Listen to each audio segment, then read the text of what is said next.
چراغ، یہ دین کا نچوڑ نکالیں جو اللہ کہتا ہے سارے قصے میں آئے گا کہ ابلیس نے کہا میں اب ان کو گمراہ کروں گا اور تو ان کو شکر گزار نہیں پائے گا. یہ ٹیپ کا بند ہے کہ شکر گزار نہیں پائے گا.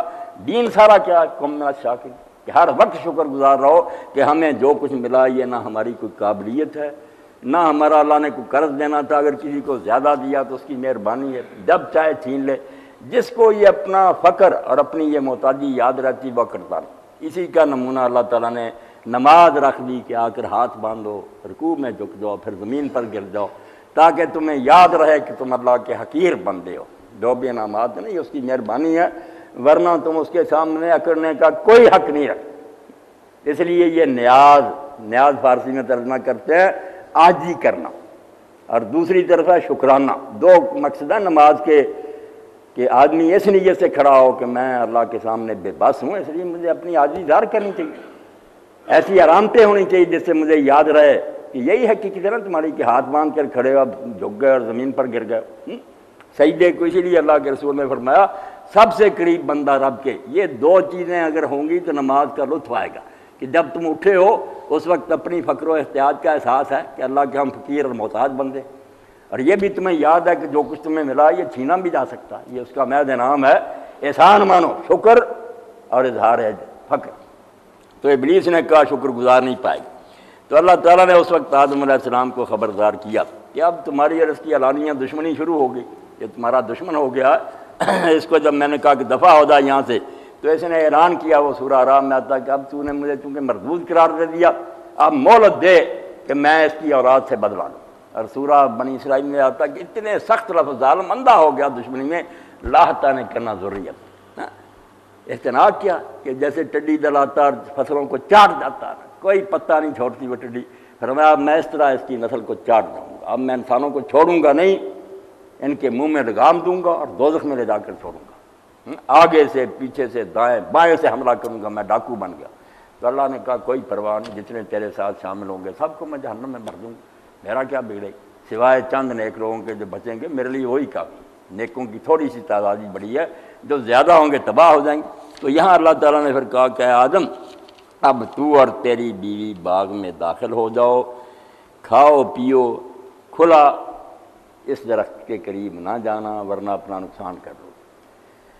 ہمارے ہاں یہ بدقسمتی ہے کہ جو قرآن چاہتا تھا نا قصے کہانیوں سے جان چھڑا کر جو اصل مقصد ہے اس واقعہ کو اس پر ساری توجہ مرکوز وہ ختم ہو جاتی. اب تفسیروں میں شروع ہوگی بحث کہ درخت کون سا تھا.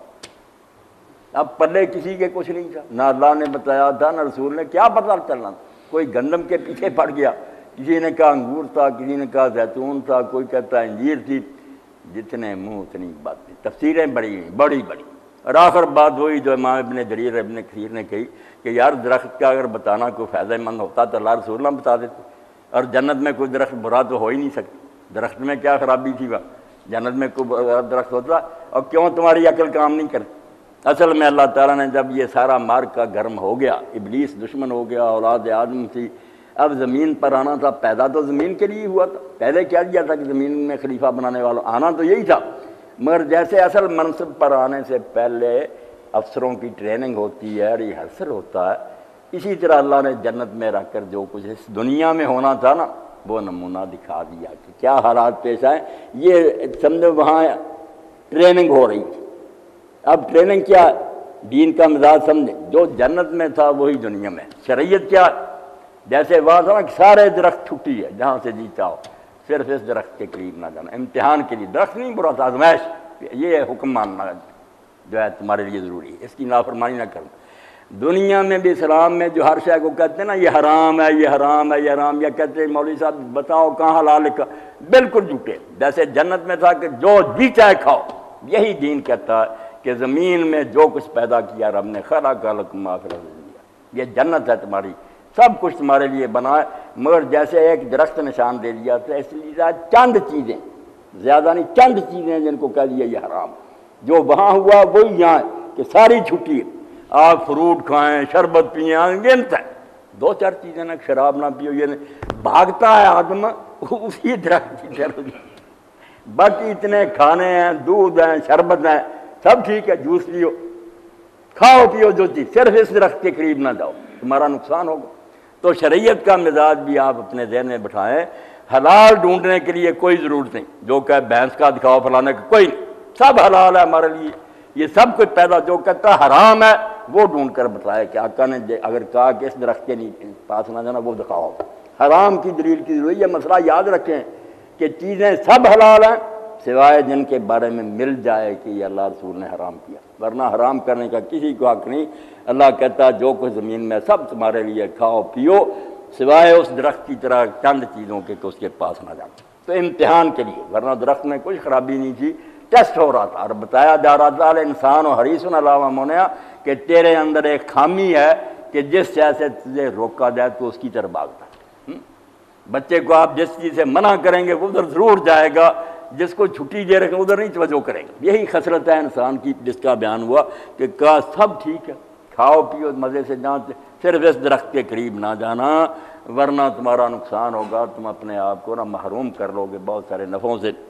مگر وہ نامراد جو تھا اس نے آدم علیہ السلام کو یہی سمجھایا، فَأَزَلَّهُمَ الشَّيْطَانُ عَنْهَا، پیچھے پڑ گیا، وسوسے ڈالے، قسمیں اٹھائیں میں تمہارا خیر خواہ ہوں۔ اب اس میں بھی آتا کہ میں درخت کا جو ہے نا اس سے اللہ نے صرف اس لیے روکا تم فرشتے نہ بن جاؤ۔